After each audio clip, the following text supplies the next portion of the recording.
আপনি কান্না করতেছেন কেন?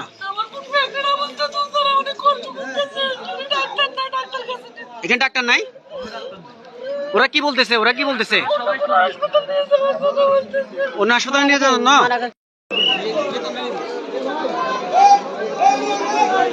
এখানে ডাক্তার নার্সারি কি বলে? ডাক্তার নাই।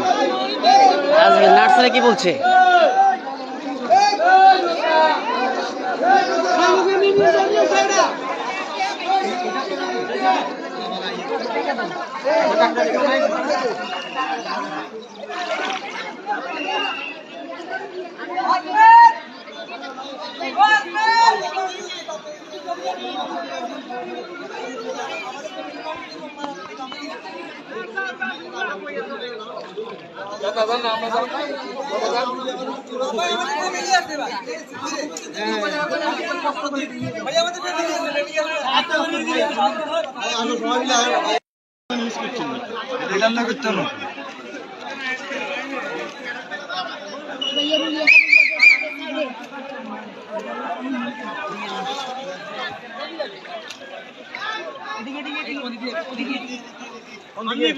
আপনারা কোন দিকে যাবেন?